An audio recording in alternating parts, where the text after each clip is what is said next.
Live from the Business RadioX studio in Atlanta, it's time for Dental Business Radio, brought to you by Practice Quotient. Practice Quotient bridges the gap between the provider and payer communities. Now here's your host, Patrick O'Rourke.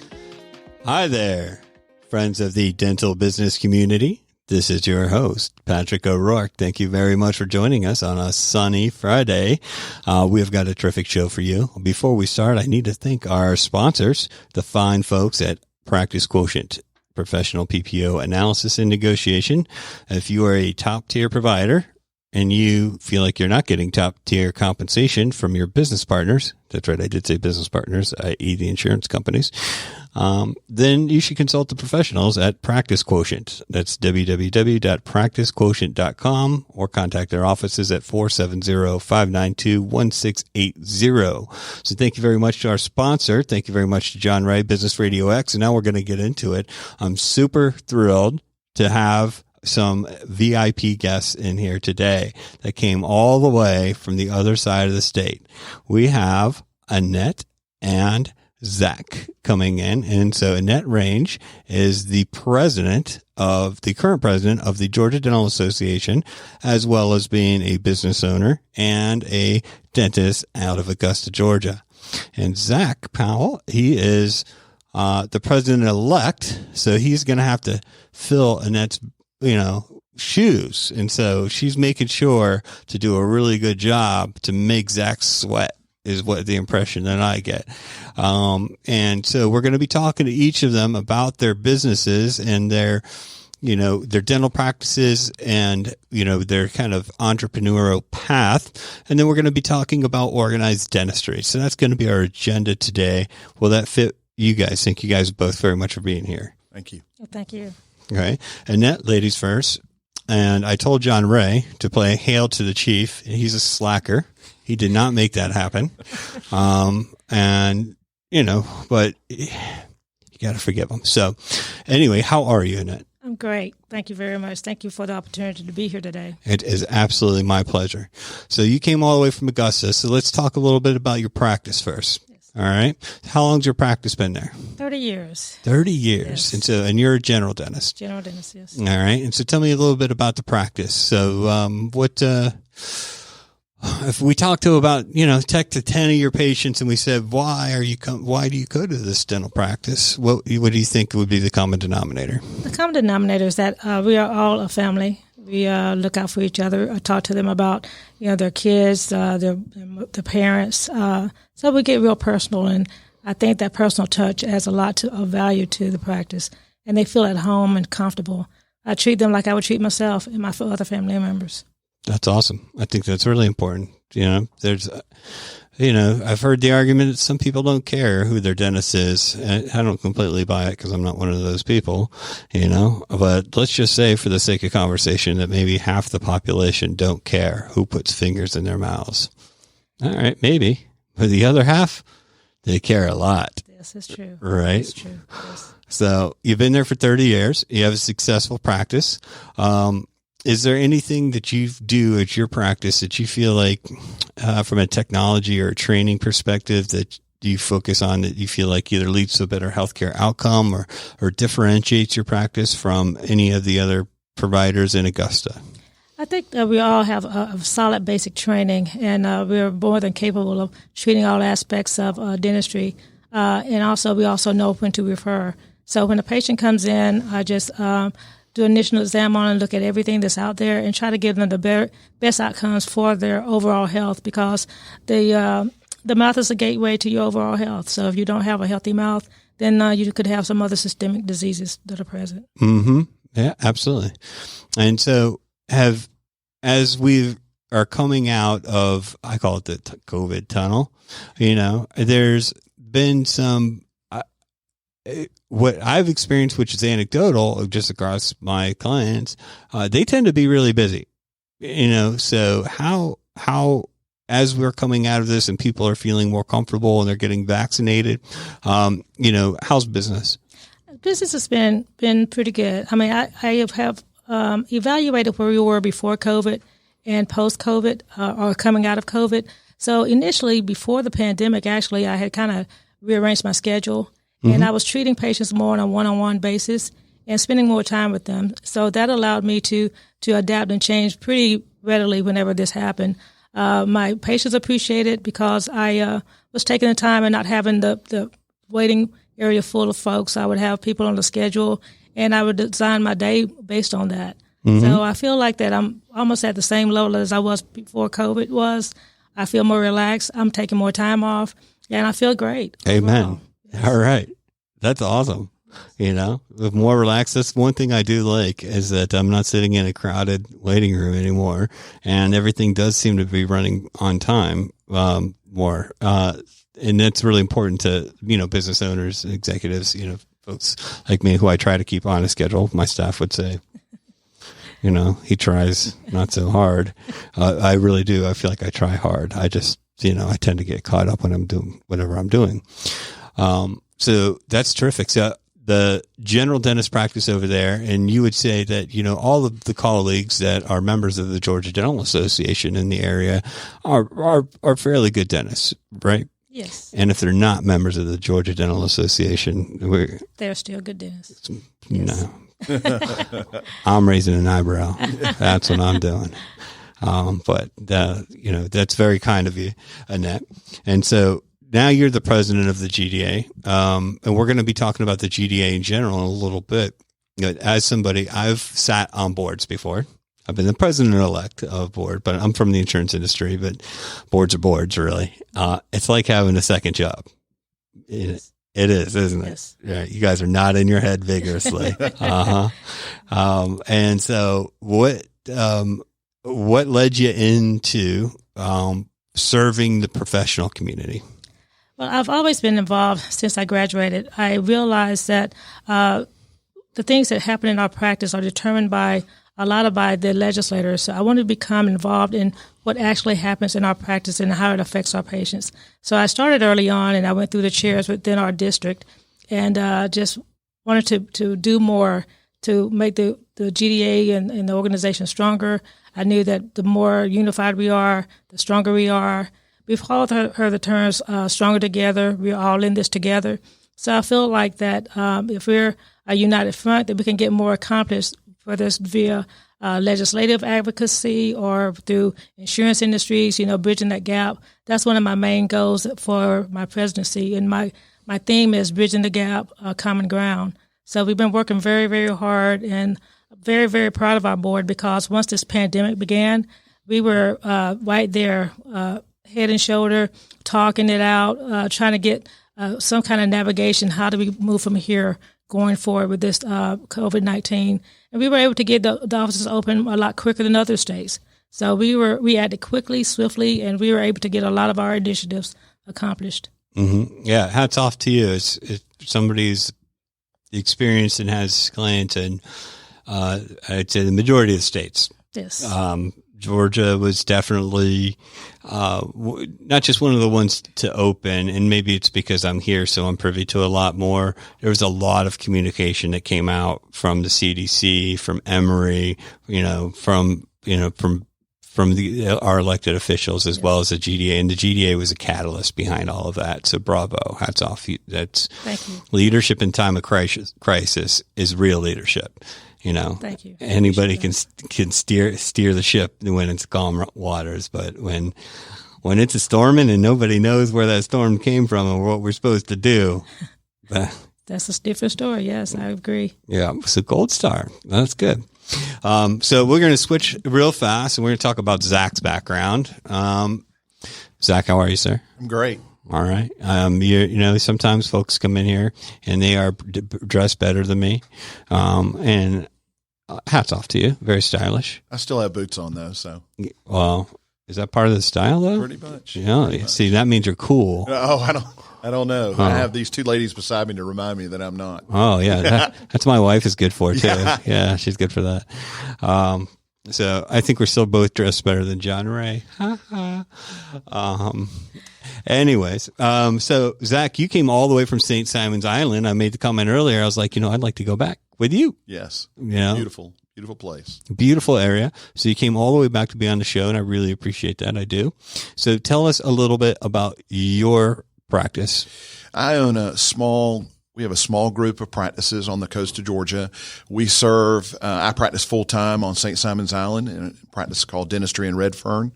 We have a small office in Brunswick. We have a partner practice in Alma, Georgia, small little farm community, and Blackshear, Georgia. And wonderful group, wonderful team. My wife Elizabeth helps me in the leadership, and we've just been blessed in practice. And so you've got 4 practices going, in partnership practices. Well, let's start with Redfern, I suppose. How long have you been there? I've been there 11 years. 11 years. And so as you start, you opened up the doors. Are you from Georgia originally? I am. I'm from North Georgia. I'm from about 15 miles from right here. I grew up on a horse farm right around the corner. Gotcha. Georgia native. So as somebody that's originally from Tampa, Florida, when I came up here, it took me a little while to get accepted. I'm not even sure if I still am, but they're like, you ain't from around here, are you? Welcoming state. Great state to be in. This is where I choose to raise my children. Yes. And that's like the highest compliment. People are like, well, don't you go to Florida? And I'm like, no.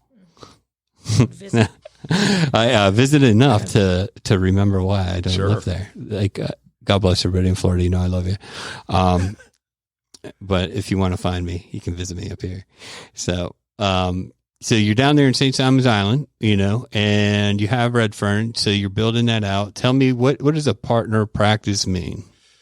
Well, we are all together. I have a couple of associate doctors that work with me, long-term partners, and we saw a need. We have our practice in Alma, Georgia is the only practice in Bacon County, which is hard to believe in 2021. It's very near where Annette grew up, actually. And I work there on Fridays periodically, but I work full time in Redfern, and the diversity of our practice is amazing. The diversity of our patient population is amazing, and we just love serving the community. Folks from all walks of life. There's a huge need in rural Georgia right now, a big need, and I just enjoy that practice model. And so I think that that's a huge difference in the business model in those 2 markets. Correct. Right. So St. Simon's Island, for those that are not familiar, is more, I would say, affluent beach community. Maybe Glenn County is still it's a diverse county. I mean, there is affluent beach population, but just a great community of families. Gotcha. And so gotcha. And so then you get away from the beach. And so the farther, and this is true in Florida where I'm from too, the farther you get away from the water, the more the median income declines, right? Would that be a fair statement? I don't know. Our farmers, that's true. The farmers. We deal mostly with agriculture, and agriculture is still number 1 in our state. A lot of people forget that. Yeah, that's a good point. We find that the similarities are the same. We're non-corporate. We're just a group of small family practices, and it's just really been a blessing to practice in that model. So how does Medicaid fit in the models in any of those practices down there? Currently, no, they do not. Well, and just the reason I ask, we have some other clients on this, a lot of folks here in Georgia. So shout out to like Chris Frazier. Chris Frazier is also the only dentist in his county. Right. There's Medicaid is a big deal in that county, and forgive me if I forget the name of the county down there. But anyway, and he's a big supporter of the GDA too. So we'll give him a shout out to him on the show, and then he'll listen. So you can send your Christmas cards and all your donations to Annette and Zach and Carol at the Georgia Dental Association. At any rate, it's Rochelle, and so he's Wilcox County. Yes, there you go. And so he's like, this is because of there's so many people on Medicaid, like you have to take Medicaid, otherwise you're not really serving the community. Right. And we have a lot of clients that are like that, where it's like, well, taking Medicaid, they don't take Medicaid necessarily because they have to. They take Medicaid because that is what's present. That's what the kids in high school have, and that is part of their community service going back. And so it's the one interesting thing, that comes up for me, because, part of my gig, right, what I do during the day is I have to go convince insurance companies to pay my clients more than they would like to, And I know it sounds crazy, but they're not in a hurry to do that. And so, understandable. Yeah, I know you're all shocked. And one of the things they can pull up right away, they know whether a practice is on Medicaid, right? And they're like, well, they're on Medicaid. And I'm like, and they know what the state's pay. It's actually fairly easy to find out. And they're like, well, if they're taking $25 for an evaluation, we're paying them 30, they're taking 25, right? The state's paying 25 or 20, whatever it is. I don't know, and we're paying them 30. What's the problem? Obviously they need patients, right? And that is not a totally unfair position, guys. I'm giving you credit sometimes, but not all the time. It's not a rule all the time. And so the position is that the client needs patients because that's why they're taking that. But that's not always true. Part of it is because that is the fabric of their community, and they feel like they are there to serve because they're doctors and they want to work on teeth, And in Georgia, we have a most favored nation clause, and that states that you can't charge the state of Georgia more than you would charge anyone else. Right. Did you guys know that? Mm-hmm. Yeah. Yes. And so Medicaid is supposed to be the lowest, but that's because we're all taxpayers. And as a taxpayer of Georgia too, I agree with that. Right. Right. And so, so we're saving the taxpayers, but, Mr. Insurance Company, Mrs. Insurance Companies, and all my friends over there, you guys are not the government and you're not poor. So, just bear that in mind when we're having those conversations. So this is my little message for them. Do you guys have anything to add, Annette? It looks like you have something to say. Well, there. I was going to say to that, I do take Medicaid in my practice, but, we charge every patient the same thing. What happens is that because of reimbursements, a lot of people, they write off the difference. Mm-hmm. So everybody is charged the same. You cannot, like you say, charge one person one price and another person another. So we charge everybody the same price, but there's a lot of write-offs with Medicaid as well as some other PPO plans that are out there, some other insurance companies, and that's what we were talking about with fee-for-service. It's a big disconnect, and we need to bridge that gap, too, with the insurance companies and let them know that, we're doing the same service no matter what socioeconomic level the patient is. It's the same service, so we should be reimbursed accordingly. Mm-hmm. And so that was a very good sound that I hope all of my friends over there were listening. And so it takes Annette, to rephrase, it takes Annette the same amount of time, and it costs her materials the same amount, and she's doing the same quality of care no matter what the reimbursement is. And she's taking a big hit on Medicaid and hoping to make up for it on the other commercial plans that are for-profit companies that are using her name and her reputation in order to sell business in Augusta, Georgia. And she would appreciate it if she was valued as a business partner and was compensated appropriately. Yes. Was that a good rephrase? That is. Yeah. Thank you. No, it's my pleasure. I just find that you have to say these things over and over again in different words, and sometimes in a deep voice, and then with a female voice, and then John with his Mickey Mouse voice, and then eventually they will hear. That's how. Well, what we're dealing with too is the lack of providers. That's another issue that we're dealing with in South Georgia, is that we would love to address that model because there's a huge need, but we have a huge shortage of providers coming into that area, not necessarily Georgia dentists, but the distribution of Georgia dentists. Help me understand that. Well, I mean, a large proportion of our dental students go to Metro Atlanta area, maybe Savannah area, maybe even Augusta. Mm-hmm. A very small portion of our state goes south of Georgia Highway 20, which basically dissects the middle of the state. Mm-hmm. We've been looking for associates for a while. Mm-hmm. Even with the beach pretty close, you got Jacksonville's not too far. Yes, and I work with other dentists too, as well as some older dentists that are trying to transition viable, strong practices that have all different practice models. They're a Medicaid provider, they're a PPO provider, and they cannot find someone to come in and take that practice over. That's the key problem in our area. It's not that these models exist.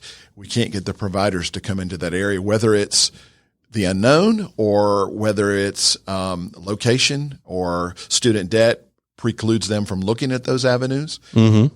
But it's a nice communities, wonderful communities to practice in. Right.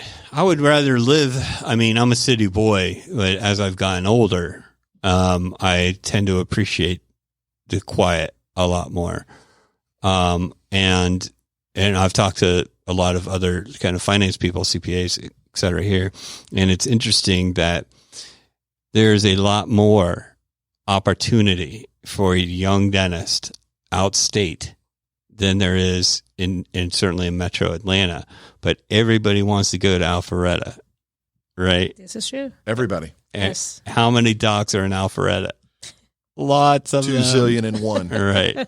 And so why would it not make sense to set up a place where you can have roots in your community and become a part of the fabric of the community, make 20% more or plus? Yeah. Your dollars will go a lot further. Right. And you have a nicer house for sure. You'll know the mayor, and you can still come into Buckhead and get a room at the Ritz, to treat the missus, or the Mr., your spouse and the kids, whenever, and so this is something that's puzzled, myself and some other folks that work with docs in this state on a regular basis. But, you're like, well, you could go down to, Tifton or, they're like, I don't want to go. I want to go to, Alpharetta. And even Georgia has the Rural Loan Repayment Program, which is, if you go to an underserved county in our state, you're reimbursed $25,000 per year for your year of service, which is, we hear all these things about student debt, which is a crisis. But there are avenues to address it quickly and to be able to fuel graduates to these communities. So do you feel like that maybe the kids don't know? I think it's a combination. There's the unknown, like you mentioned earlier, and then they have this huge debt when they're coming out of school, and they don't have any solutions on how to get out of that debt. There's a problem in the accumulation of the debt as well. So I think if we were educate them and communicate the problems that are there, let them know that these avenues exist for them, then I think they'll be more willing to accept that and come up with possibilities of visiting Alpharetta on the weekend instead of staying in Alpharetta for a lifetime. Sure, absolutely. It's less stress, actually, too. Lower net. Right. It's for sure. So that's really interesting. So I think that's one thing that I'd like to highlight on this show. My producer's paying attention because he's always on point, is the underserved rural Georgia. What's the name of the program? Specifically? Loan repayment, tuition, loan repayment program. Okay. The tuition loan repayment plan. 4 years at $25,000 per year commitment. Okay. So that way we can highlight it in the show notes, and what will happen is that all of our other friends who are listening to this, being all of the other business advisors, I hope you guys in your cars don't stop your car, don't write it down while you're driving, but just go to the show notes, guys, and then you can see where the program is, because I think that's good stuff. I did not know about that. Yes. So that's awesome. Are there any other programs and initiatives that you guys are doing to help ensure quality access to quality providers in underserved areas? Like you said, the loan repayment program, which is huge, which will allow a lot of the younger the students to go into those areas and get rid of a lot of their debt free without even paying a penny back. That's a very attractive, and actually there's an opening for one person that we received a notice of through email. So if there's anybody that's listening, please contact the GDA office and get more information about that. But there's always education. We stay in contact with the school, and they have a program as well. I am adjunct faculty member of the school, so we try to stay in contact with them to let the students know what things are out there. The underserved areas, the underserved populations, they're in every community, not only in rural areas. In Augusta, I practice in the rural side of Augusta, so there are underserved people in that community as well. And what we realize is that we have the providers, but like you said, the distribution of them. So we need to attract those people to come into those areas, the outer skirts of Atlanta, outer skirts of Augusta, Savannah, and the list goes on and on. So if we can attract those individuals to come to those areas, we would take care of a lot of the problems of the underserved and be able to treat the patients of Georgia. Mm-hmm. The dental college also has some outreach clinics, one in Waycross, which is down near us, one in Vidalia, I believe, and there are a couple other around the state where students get to rotate through some of these communities and see what's out there. The need and the welcoming of professionals to this community is refreshing. And I think it's important for some of these young practitioners to see that, where they're not just turn and burn. They're actually a valued addition to that community. And I think sometimes we're missing that. That's what's great about practicing in Georgia. That's what's great about being in dentistry. Mm-hmm. Yeah. I think that's awesome. And so when they're saying they're welcoming, when they get down there, they're meeting kind of the civic leaders. Exactly. Right. And they become leaders of the community. That's right. Mm-hmm. They're trusted, right, dependable, respected. Right. And that becomes more important as we get older, I think. Well, Annette and I talked about this at lunch. It's not a job; it's a profession, and there needs to be a difference. And that's what we're trying to train these young people, that your job in dentistry is to do dentistry, but it's a profession, and there is more responsibility than just fixing teeth. It's being part of the community, being an entrepreneur, serving the community. Circling back to being a Medicaid provider in Alma, Georgia, we have some areas around there that serve that community. We're a 54-year-old practice that's never been open more than 4 days. For the last 10 years, we've opened it on Friday because most people travel to work. The business doubled in size when we opened it simply on Friday because people that worked, Annette knows this, a lot of men and women in our community work Monday through Thursday for Georgia Power, Oglethorpe Power, different power companies. And we opened on Fridays. The business went up 75% just being open on Fridays. So that's access to care. Mm-hmm. There are little things that we could do in many, many communities all over. And Annette is, with her leadership as our president, is creating this vision for our state because we're blessed to be in Georgia. I concur. I completely concur. Do you think that there is other providers that may be open 3.5 days a week or 4 days a week that if they just opened up, that they would be able to absorb some of the pent-up capacity? Yes, I do. Okay. So for all of those guys that are listening. But they need providers. And gals, right, need associates. So I can't solve that problem. Or partners, people that want to buy in. It's not just people. We're not just looking for people to come work. We're looking for people to be partner. an owner. Mm-hmm. John Ray, put those rusty pliers away. He wants to be a dentist so bad. Yeah, we have to have an exit strategy too, because as we get older, we want to have a succession plan. Mm-hmm. So we need someone to come and step forward and say, "Hey, I want to be a part of this. I want to continue your legacy, what you've created here." And I think if we establish those terms with a lot of the younger dentists, going forward, even COVID made a lot of changes in people that had been in practice for a while, and they're not looking to practice like they were before. They're only practicing maybe 3 days a week or something like that. So they need someone to come in and step in and take up the slack of those other days. Mm-hmm. It's one of there's in my, again, this, anecdotal, I don't have empirical evidence. And I think that even when there is, if there's 7 people doing one thing, there's 3 people that aren't, right? There is certainly a lot of providers, that, decided, well, hey, look, my health is at risk. My family's health is then at risk. My staff's at risk. The volume has to be different. And so they've had to adapt, for sure. There's no doubt about it. I think that patients, also mindset has changed quite a bit. So I've seen some studies that state that, maybe there's people that are never going to dentist, there's a vaccination, et cetera, et cetera.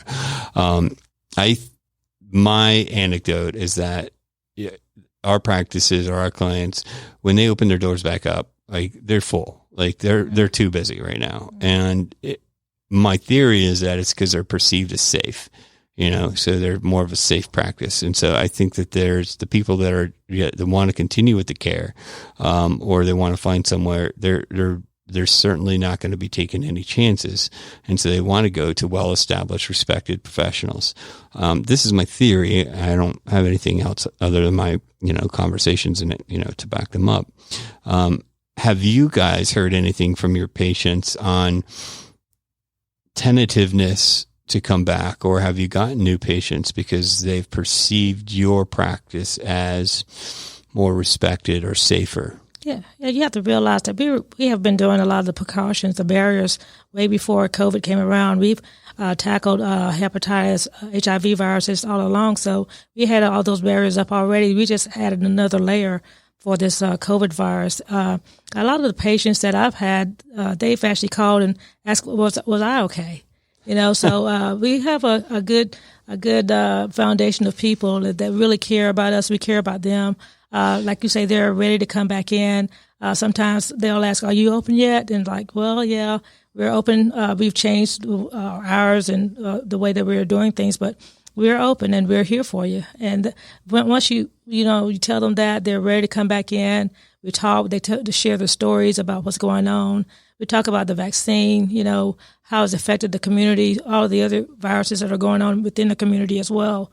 So it's a good relationship, and that's what we have established, I think, as practitioners, is that we really care about our people. We talk to them. We ask them what's the problem, what's going on, and a lot of times they start sharing other things that are going on in their lives. So we become counselors and all this other stuff as well. Not putting anything with putting down any counselors or anything like that, but we just listen to a lot of their problems that may be ongoing and which affects their overall health as well. Mm-hmm. I feel like I could tell you some of my problems. Well, I think we're coming up on May 4th, which is really across the state. That was one of the first start dates for a lot of practices to go back.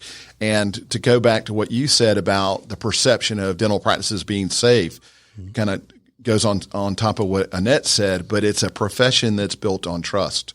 And I really believe that is why most people returned to their dental practice first before they return to a lot of other appointments. Yeah. And again, it's about being a profession versus a job. And we, as GDA leaders, as practitioners in this great state, we take that very seriously.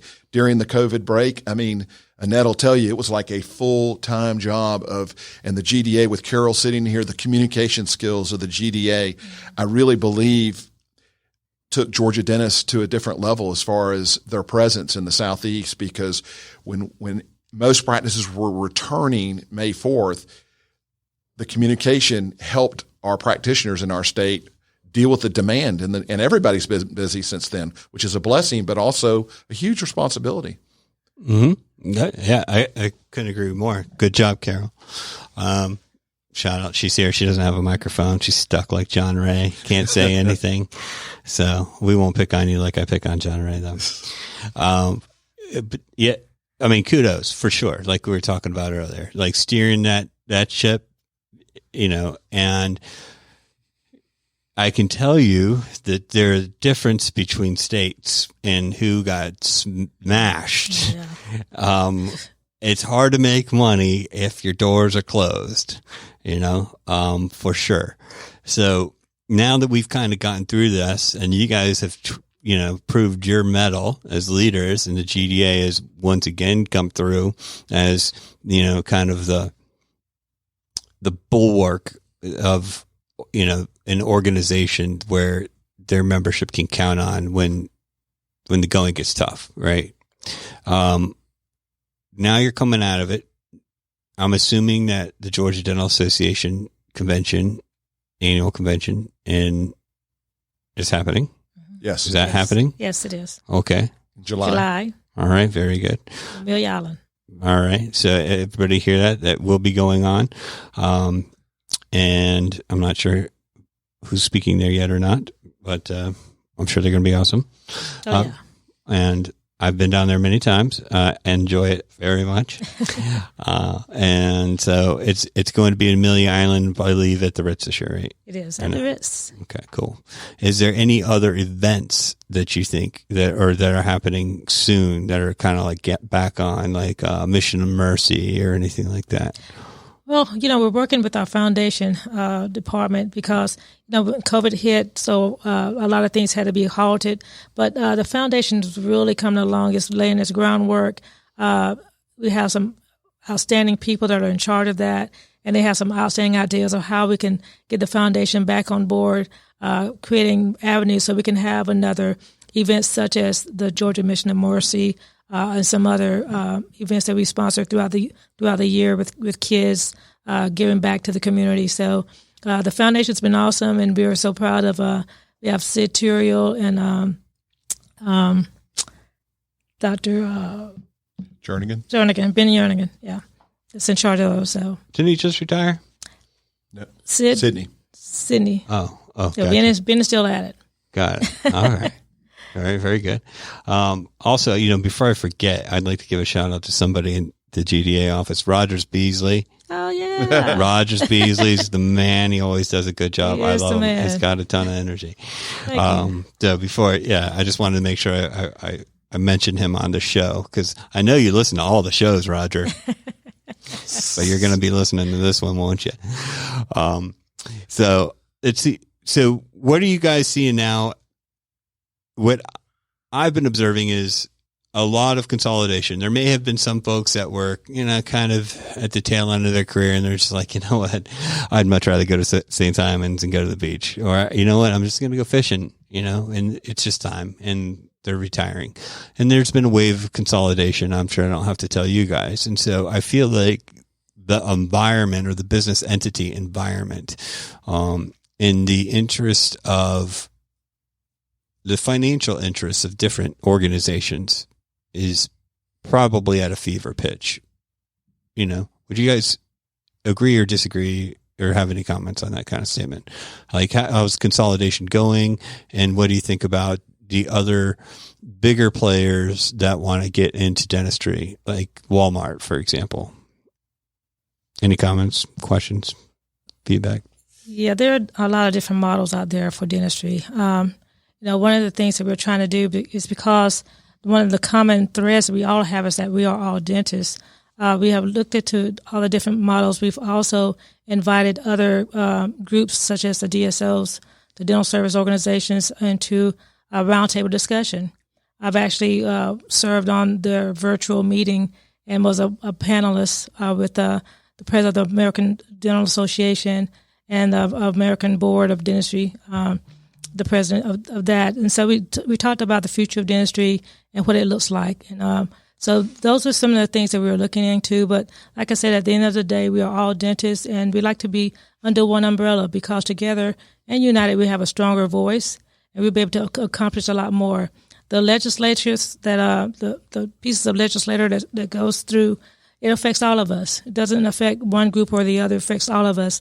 So if we can come together and just have address common issues, we will be stronger together and accomplish more for ourselves, our families, and for our patients. Mm-hmm. And so what was the consensus of the future of dentistry when you're sitting on the panel with the ADSO and the other academy? The concerns were just making sure that we embrace everybody, not isolate anybody, creating silos and all, because if we disenfranchise ourselves, and we're weaker. And so we should all collaborate together and create a stronger front. So that was the main topic that we were all talking about, and be more welcoming to other groups and other organizations. Mm-hmm. And you said, look, we got to show some Southern hospitality. Exactly. In Georgia, that's how we do things here. That's how we do it. It's always respectful. So with the fee-for-service versus PPO model, I hear, I don't get on social media a whole lot occasionally. And I hear a lot of noisemakers about, and there's, I think, some like quasi fee-for-service only providers. Now, when I'm lecturing, across the country, there's always people are They're like, you don't understand, Pat. You know, everybody's, you have to be on PPOs here. You know, you just don't get it. You just don't understand. I'm like, oh, really? I've never heard that before. This is my shock face. I didn't hear that in Tampa or Chicago or Denver or Dallas or Atlanta or New York or everywhere or, you know, small little 20,000 live towns in Tennessee and Kentucky and everywhere else. Right. So I hear it everywhere. And I'm like, really? Oh, I don't understand, huh? Who in the room is a fee-for-service only provider that does not participate with any plans? Inevitably, hands go up. And I go, see, they're not unicorns. They actually exist. All right. And I'm not saying one way is right or the other. You know, I just think that sometimes folks are too caught up in their own little thing that they're not seeing that there's other models out there. So I think that there's, you know, if you're fee for service only, listen, God bless you. That's awesome. Rock on with your bad self. You know, if you're on every single plan, you're probably working really, really hard. You know, and then there's the in between, which is you're picking your right business partners that are appropriate for you. And there's not a one size fits all solution. There's really, really not, in my opinion. Right. And that's what we do. But in the corona, because of the shutdown and because people have felt like, all right, for some nutty reason, they were willing to take 50 cents on the dollar before, which I don't think is right. Right now they're like, meh, no, or at least our clients are. And so, that's what I'm seeing, but I also hear I've just seen a lot of like podcasts or dedicated Facebook groups, and they're like, just go fee for service only, just rip the Band-Aid. Are you guys seeing that? And do you have any thoughts on fee for service only versus like being a participating provider? Like, what's the thought process? Like in Augusta, I'm imagining that you're probably on PPOs, and St. Simon's, I'm guessing that probably not. It's a mixture in Augusta.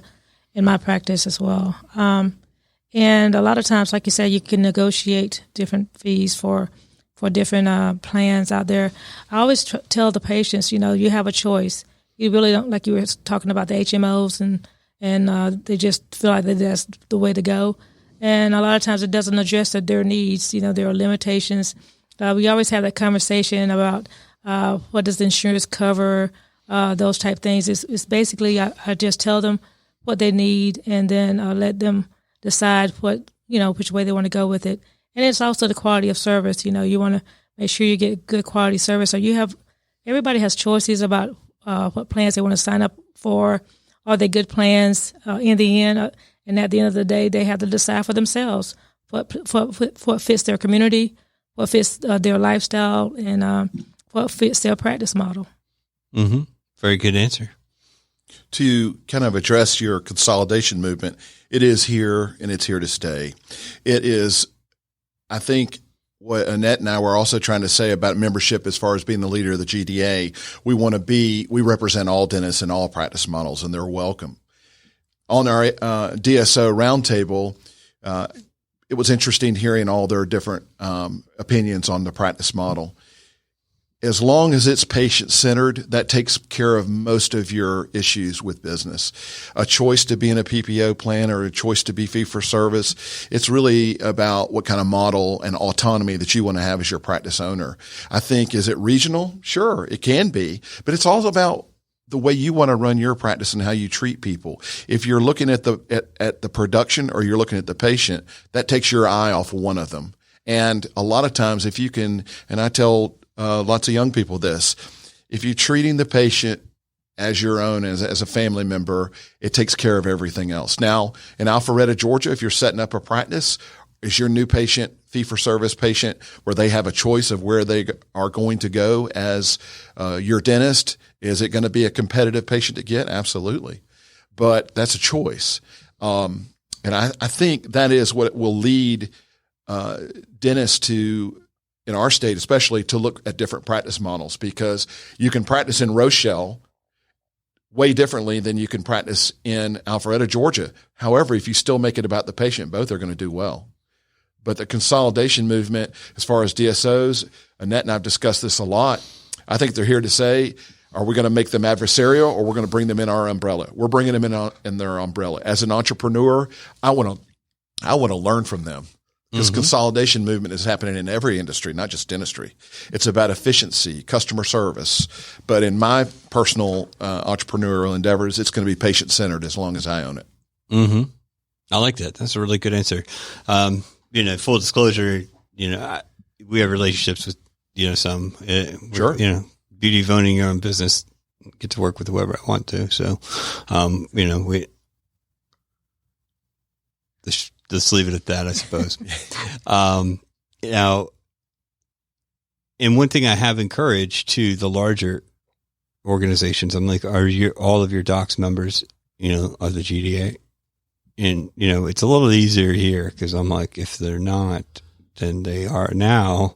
Get it? Well, we want to be as welcoming as possible. Yes. I think Annette. But I think you guys are though too. Like there's not a schism, that there is in some places, and I don't know if that was totally true not too long ago, actually, because I remember, like the two biggest complaints I would hear is obviously, the insurance company, blah, blah, blah. And because that's what people call me.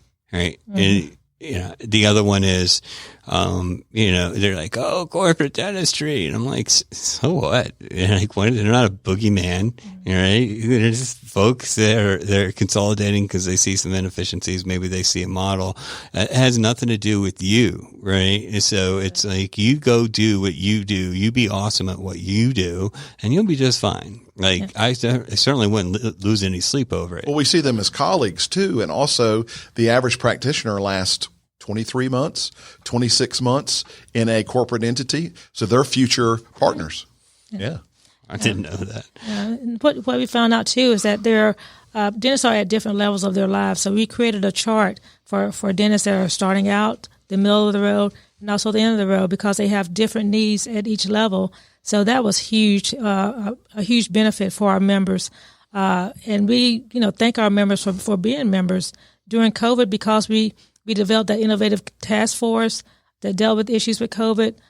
We gave free CE, over 30 courses to members as well as non-members. And we were able to increase our number of members by doing that. And we encourage everybody. During COVID? Yes. Yes. Our membership went up. Yes. That's wild.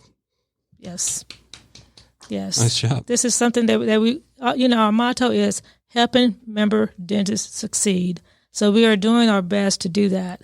And all the avenues that we have covered, advocacy, foundation, et cetera. So we're doing as much as we can because we want our members to succeed. If they succeed personally, professionally, their families succeed, as well as their patients. Mm-hmm. You guys have a lot of robust programs too that like I see some. You guys have the real deal. Like all of the people that you deal with are top notch. Shout out to Harris Ginolette.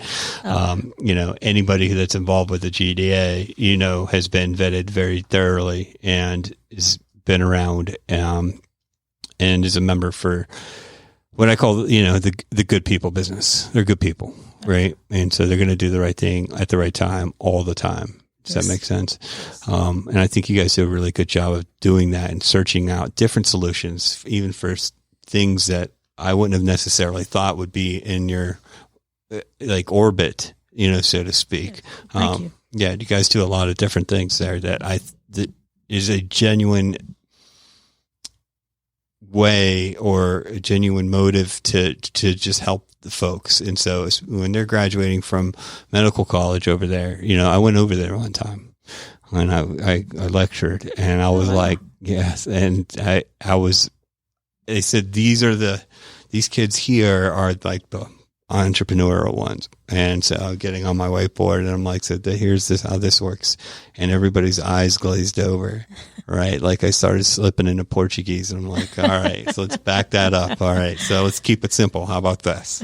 And I'm like, nobody told you any about this stuff. You don't know what credentialing is. You don't know how to set your fees. You don't know how to, and so I was there. I spent hours there and I did my very best, but they're like, just pepper me with questions. Mm-hmm. And I think that there has to be more of that there.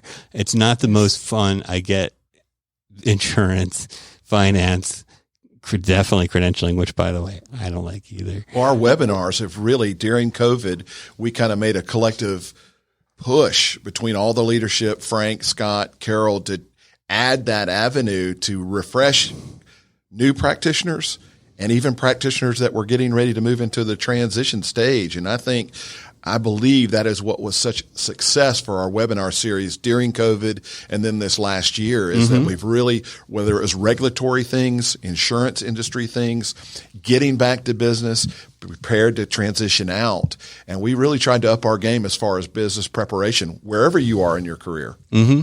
Yeah, I think one of the biggest issues too was finances because, during COVID, we were unable to practice like we normally do. So that income stream was gone.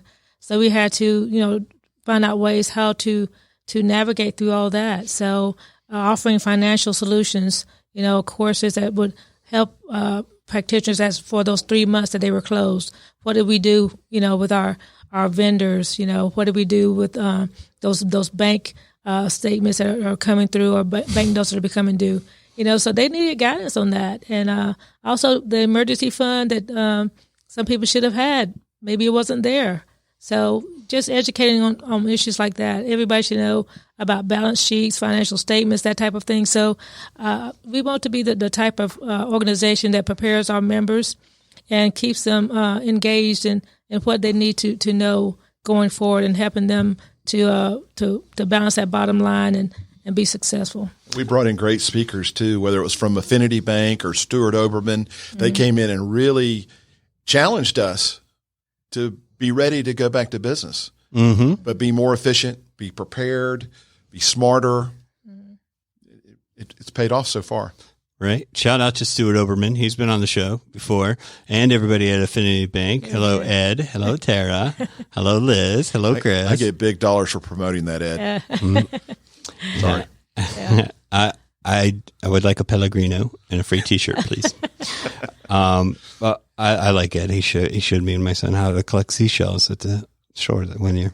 Awesome guy. Good people there in the good people business. So we'll give a shout out to them. Week. Yeah. And, I'm not paid to promote them. I just know them and they're good people. But the last thing that you said, both of you said, you hit on something that I think is crucial. And I'm glad that you guys not only recognize it, you embrace it, and that you are promoting it. And it's the blocking and tackling from a financial side of business, because you're not just a dentist. You're not just a clinician. You are a business owner now, right? Here's what I'm like, where's your P&Ls? And they're like, what's that mean? Exactly. Yeah. What? Your profit and loss statements, buddy. All right. So, what's your collections? What's your production? Like all of your numbers, if you don't know where you're at here. And so that's one thing that we want to help do on Dental Business Radio is try to, point people in the right direction. And the GDA here is doing it for all of you providers in Georgia. So if you are not a member, then you need to become a member and right now. And how would they do that? They can contact the GDA office. And we have a website as well. So make sure you make that contact with the GDA office. Go on the website, and it's an easy process. Catherine Torbush is our membership director over there, and she'd be happy to help. Okay, very good. And so if somebody's in Augusta and they need somebody to look at their teeth, Annette, how would they get in touch with you at your dental practice? I'm listed everywhere, and then they can also contact the GDA office. They have all my numbers. But in Augusta, they can go to the website. They can dial by phone. Most of my practice now is word of mouth.